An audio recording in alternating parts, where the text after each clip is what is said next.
Okay, so this is a different type of video for me. The reason I'm doing this video is that Pontiac G6 in the background there, that was my wife's car that now she's bought herself a newer car. I'm taking over this one as my carpool car. However, the back wheels are so far out of line on this thing, it is ridiculously dangerous.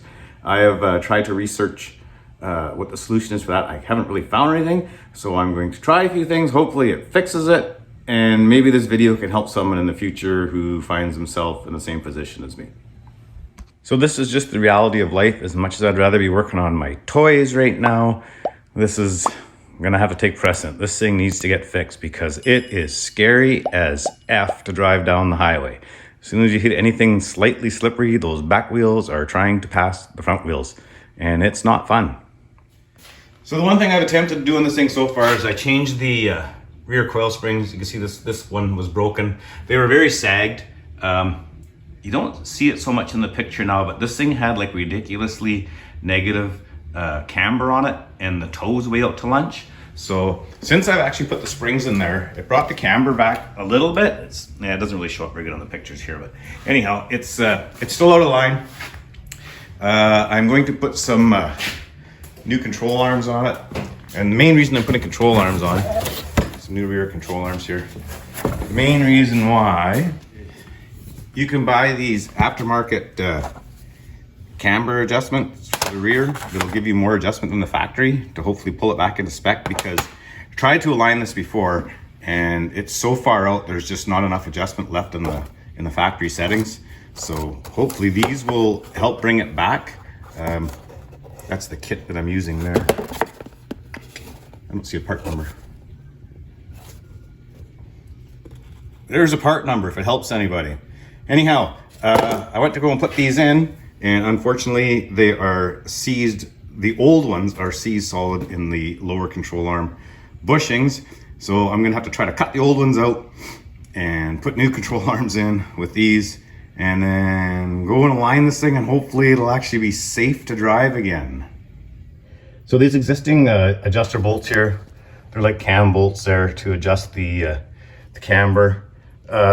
Like I said, there's not enough adjustment in that, so I want to put the aftermarket ones in there. Unfortunately, these bolts are seized in these bushings, so I am going to unload this spring and probably get in there with a grinder or a sawzall or something and just cut that control arm out and put new control arms and bolts in there, and then hopefully there's enough adjustment to get this thing so it's safe.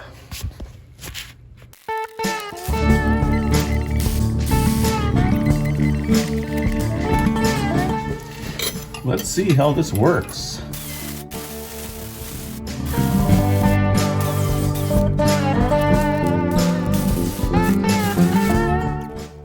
So according to these instructions, you put this edge inward. So that's what we're gonna do. But first of all, I'm gonna get out my never sees and lather these up really good with never sees, because where I live, there's lots of salty, dirty roads in the winter, and stuff like this seizes up. This is why I'm cutting the old one out with a sawzall. Never sees is your friend in this part of the world. Whoops-a-daisy.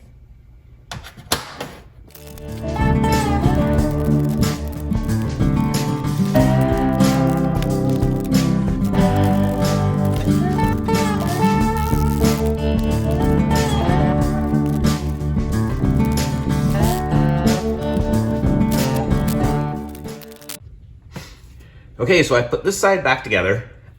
Once I got it together, I went to go and just test out this adjuster, and it's not letting me go to the full potential of this adjuster, which makes sense because these are supposed to give you more adjustment than the original ones. So I'm gonna have to take that back off and slot out those holes a little bit further to get the full use of that aftermarket adjuster. However, with this particular job that I'm doing, I also want to change out the sway bar bushings, which have really nothing to do with the alignment issue I'm having with this car, but they're worn out and they're clunking and they're rather annoying. So I'm going to change those. However, that's going to cause me some more grief. Accessing these rear sway bar bushings appears to be rather difficult. I don't know the proper procedure to these.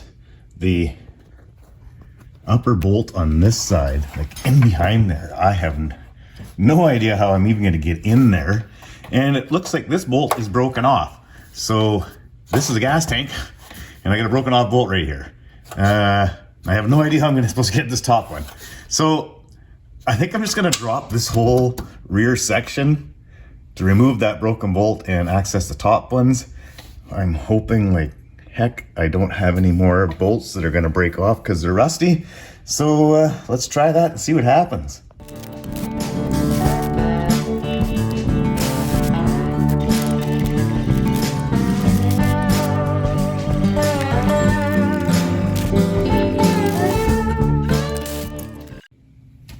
So in trying to take things apart to drop this lower section, I have discovered that I believe you call these toe links, the rear toe links, this bushing is shot. So this could also have a lot to do with my alignment issue and my clunking in the rear. So it looks like this money pit's gonna take even more money to fix. Okay, so I lowered the exhaust down. It's still attached, I just dropped it down to hopefully give me room to get this thing out of here. I'm hoping it's gonna come out and no big issues. I disconnected this, the ABS harness. I didn't video that. So it should stay behind. Yeah, I think that should come out of there. Oops, I think it should come out of there pretty easy. I might be fighting with these guys a little bit to clear the rear spindles here, but that, and I'm really hoping these bolts that go up inside the unibody don't do anything stupid on me when I go to try to take those out, because I've run into that on vehicles before and it can turn into a nightmare, so wish me luck. That's 2 bolts, no problems, woohoo! And that's number 4, no breakage. That makes me very happy, because I was a little bit worried about that.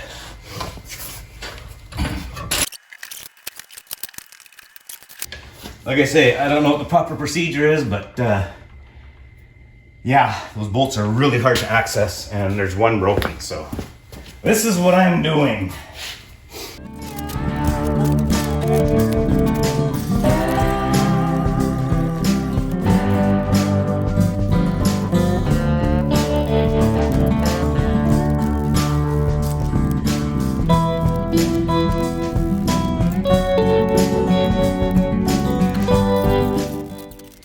Seeing I have this out, I might as well cut that other control arm off now.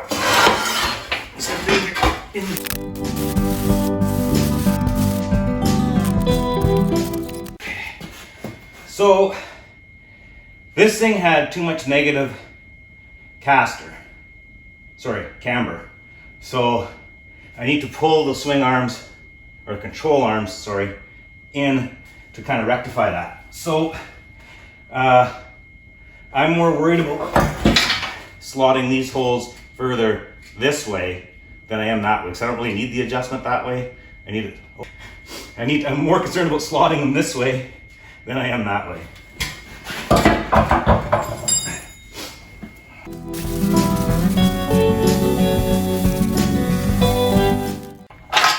Okay, that'll do the trick. So I have this nice fancy pneumatic tool that is actually quite expensive, but is really handy. Most people have a Dremel. Get a Dremel, little carbide bit. That's what I find is the easiest to slot in holes. I mean, there's lots of different ways to do it. I find this the easiest. I mean, choose your own path.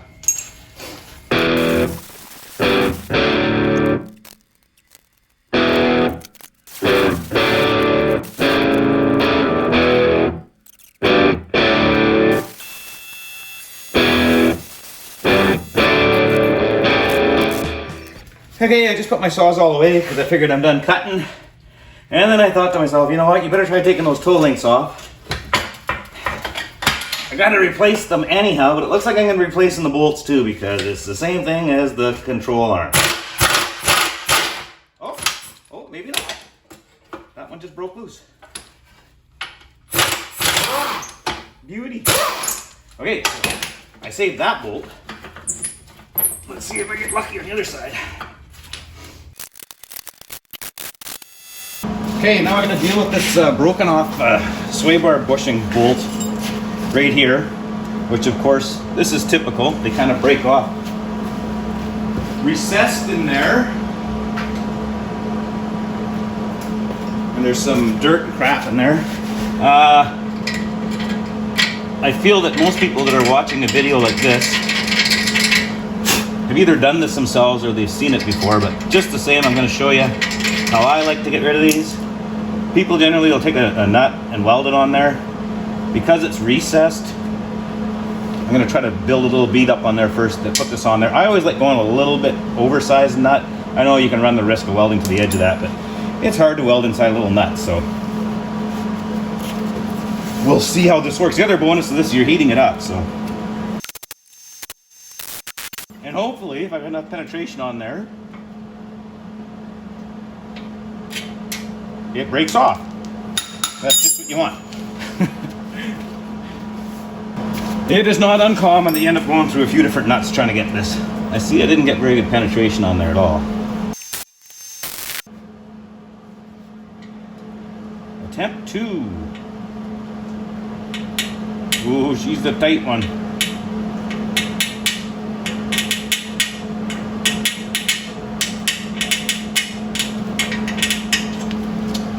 Son of a gun. That is tight. Let's see what I can catch on fire here.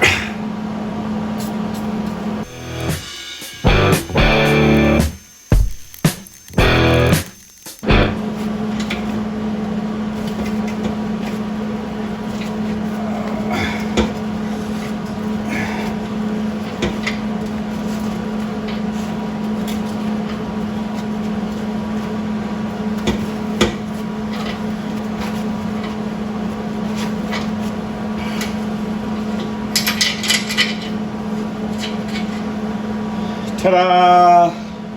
Pain in the butt, but got her out.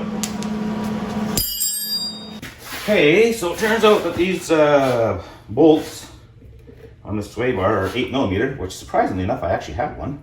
It's a little bit longer, but I already checked. It doesn't interfere with anything, so the longer is fine. So, like I said earlier, in Canada, with these crappy roads that we have in the wintertime, never sees, anti-seize, whatever you want to call it, nickel plating is your friend. It helps fight rust or prevent rust.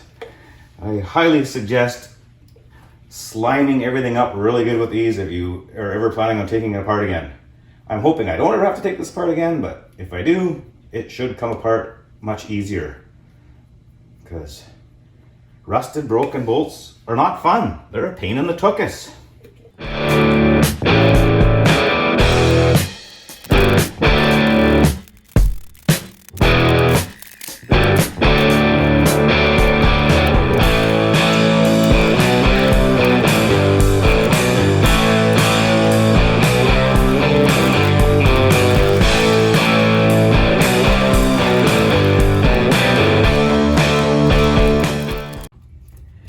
So the 4 main bolts that hold this rear section in, they got like a point cut on the end of them. They're kind of meant to find their own way, but I strongly suggest getting those started by hand. Make sure you got a few threads on there before you go and whack it with an impact, because if you cross thread those in there, you just created a huge nightmare. So I would suggest doing that before bringing the impact out.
Well, I spent way more money than I wanted to, but I can definitely see now it's got too much positive camber on it, but that's fine because I set the adjustment to the max that way because I just wanted to see. So it is definitely going to pull the camber in the way it's supposed to now, for sure. So that's a good thing. And I'm pretty sure I also have it set up. It's very towed in right now on the back, but that's okay because this thing's just going from here to the shop to get in alignment. And then hopefully these back tires line up the way they're supposed to, and the scariness of the driving of this thing goes away and it handles nice again. Okay, so a quick recap here on the old Pontiac G6.